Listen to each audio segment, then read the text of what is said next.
E agora a gente volta aqui para o nosso tema, que é reforma trabalhista. Lembrando que eu estou aqui com o advogado Luiz Oliveira.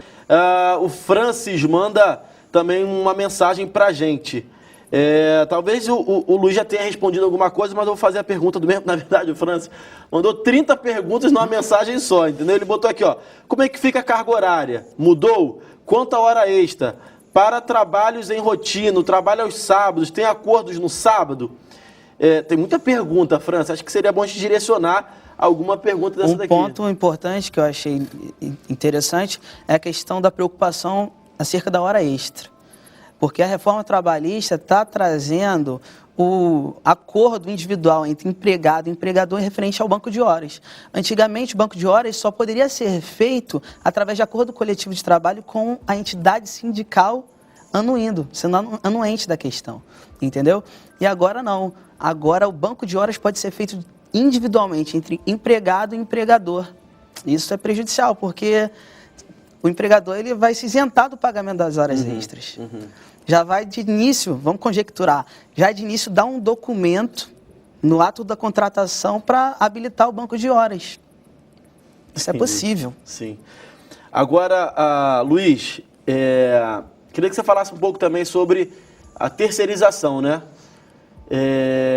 E aí eu tenho uma pergunta em cima dessa terceirização. Porque eu estava conversando também com ele em off, que aí é uma possibilidade também, eu nem sei, isso é um pensamento meu. Porque hoje a lei trabalhista, aliás, não mais, né? Não sei como é que vai ficar agora. Enfim, acho que é a mesma coisa.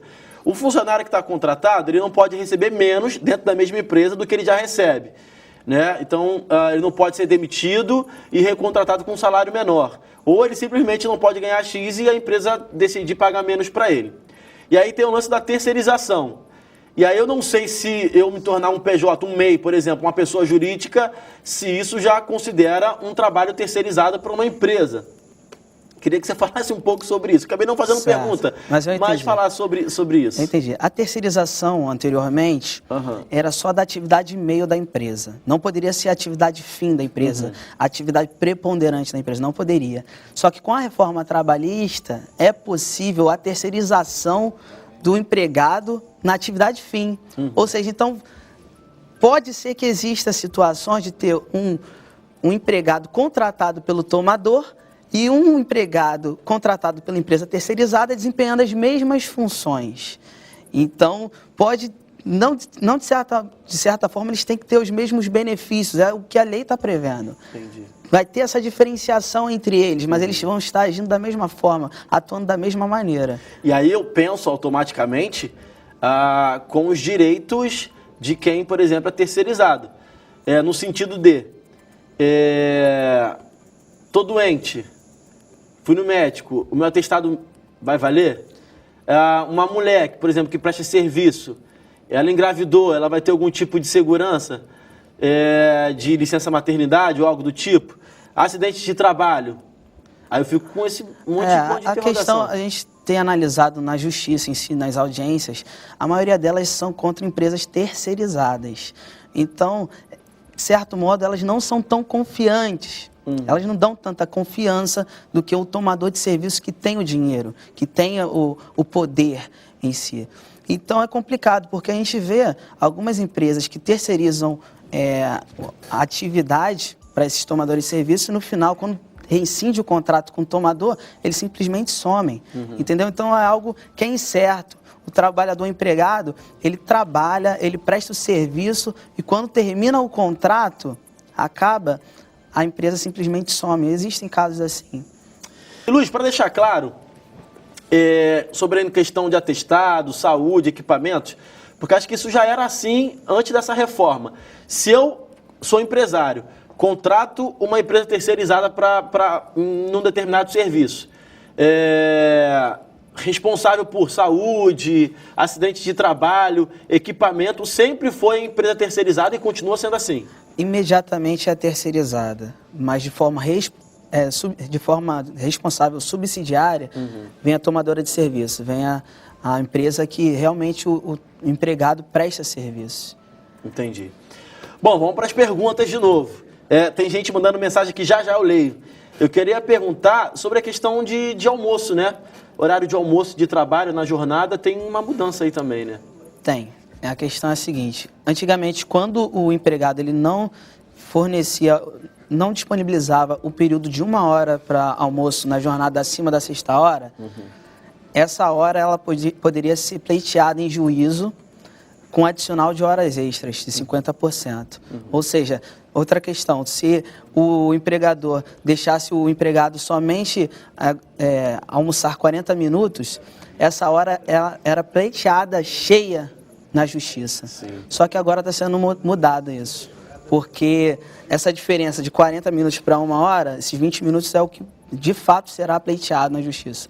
Outra questão também sobre o intervalo entre a jornada é que ele pode ser diminuído em relação com base no acordo coletivo de trabalho junto ao sindicato, respeitando um mínimo de 30 minutos nesse intervalo. Ou seja, o trabalho acima de 6 horas tem direito a 1 hora. Exato. De intervalo. Se eu não quiser tirar 1 hora de negociar com o meu empregador, olha, não quero tirar meia hora, tirar 30. Sim. Mas eu tenho que tirar pelo menos 30 minutos. Eu não posso simplesmente abrir mão do meu horário de almoço. É o mínimo e tem que ter a anuência do sindicato. O sindicato tem que participar nisso. Entendi.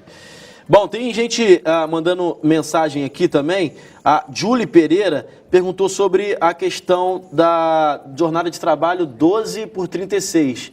O que muda nisso aí? Antigamente, a jornada 12 por 36 só era permitida com o acordo coletivo de trabalho.